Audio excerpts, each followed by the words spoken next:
L'abbé Pierre, de son vrai nom Henri Grouès, est né à Lyon en France le 5 août 1912. Il est le cinquième enfant d'une famille d'industriels catholiques. La lecture d'une vie de saint François d'Assise oriente très jeune sa vocation religieuse.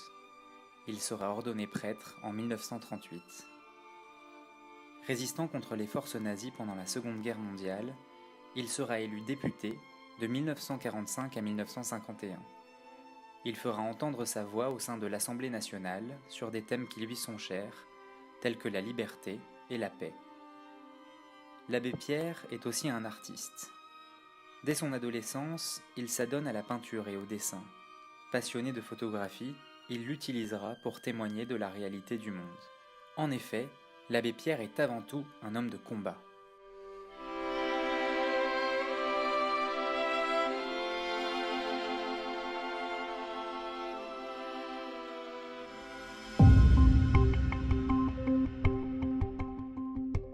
L'abbé Pierre a mis 3 éléments essentiels dans l'ADN du mouvement Emmaüs: l'accueil inconditionnel, l'ouverture au monde, l'éveil des consciences et l'interpellation des décideurs. Toute sa vie, l'abbé Pierre n'aura de cesse d'accueillir l'autre, sans jugement. Georges Leguet, ancien bagnard, n'a-t-il pas été le premier compagnon accueilli ? Emmaüs est né ainsi à Neuilly-Plaisance en France en 1949. D'autres compagnons le rejoindront pour, comme il disait, aider à aider. À partir des années 50, l'abbé Pierre parcourt le monde pour comprendre d'autres réalités. Il se rend en Amérique du Nord, dans toute l'Europe, en Amérique latine, en Afrique et en Asie. Chaque déplacement est une occasion d'aller à la rencontre d'êtres humains et de les soutenir dans leurs initiatives et leurs combats. Des plus vulnérables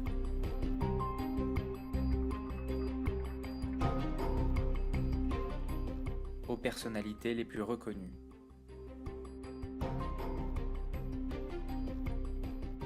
La dimension internationale du mouvement Emmaüs naît du retentissement mondial de son appel du 1er février 1954 pour dénoncer l'inertie de l'État français face à la grande précarité qui touche une partie de la population. À cette époque, quel est le point commun entre les groupes Emmaüs dans le monde ? Leur lien avec l'abbé Pierre. En 1963, rescapé d'un naufrage, il prend conscience de la nécessité de les rassembler. En mai 1969, il convoque la première assemblée générale d'Emmaüs, à Berne, en Suisse. Le Manifeste universel, texte fondateur du mouvement, est alors adopté. Emmaüs International est officiellement créé en 1971. Les groupes Emmaüs étaient et restent des lieux de partage, de vie et de travail.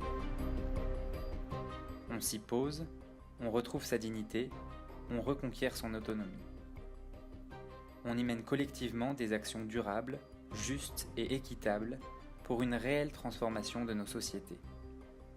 Aujourd'hui encore, selon les vœux de l'abbé Pierre, le mouvement Emmaüs consiste dans la rencontre de quelques personnes qui, portant leur regard vers d'autres détresses, décident d'unir leurs efforts. L'abbé Pierre, qui pensait que le pouvoir est aveugle et la souffrance est muette, a toujours utilisé sa notoriété pour éveiller les consciences des citoyens et des décideurs.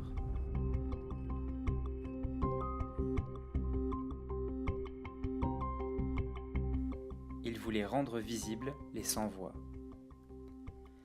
Il s'attachera à dénoncer et proposer des alternatives aux causes structurelles de la misère et revendiquera la fonction politique d'Emmaüs. Politique, qu'est-ce que cela veut dire ? Ça veut dire chercher les moyens d'assurer le bien commun, d'assurer la justice, disait-il. De nombreux exemples illustrent son engagement total auprès des plus vulnérables. Sa lutte contre la tyrannie et pour la démocratie au Chili et au Bénin, contre la dictature de l'argent, contre la faim dans le monde en apportant son soutien aux campagnes de la FAO, mais aussi pour la paix, en participant à la rédaction de l'article 29 de la Déclaration universelle des droits de l'homme, pour le droit à un logement digne pour tous, pour le droit d'asile pour les migrants, pour le dialogue interreligieux. Jusqu'en 2007, année de son décès ou de son départ pour les grandes vacances, comme il aimait à le dire, l'abbé Pierre a été un combattant infatigable pour la justice et le respect des droits fondamentaux.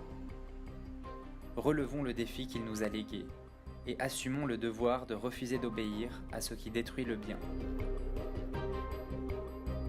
Aujourd'hui, Emmaüs International, c'est plus de 350 groupes dans 37 pays qui luttent avec d'autres associations et mouvements pour porter des alternatives aux injustices et faire entendre la voix des plus exclus.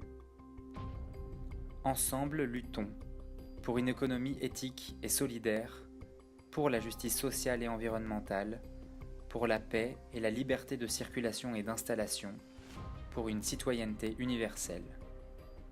Soyons provocateurs de changement, ensemble faisons entendre la voix des plus exclus.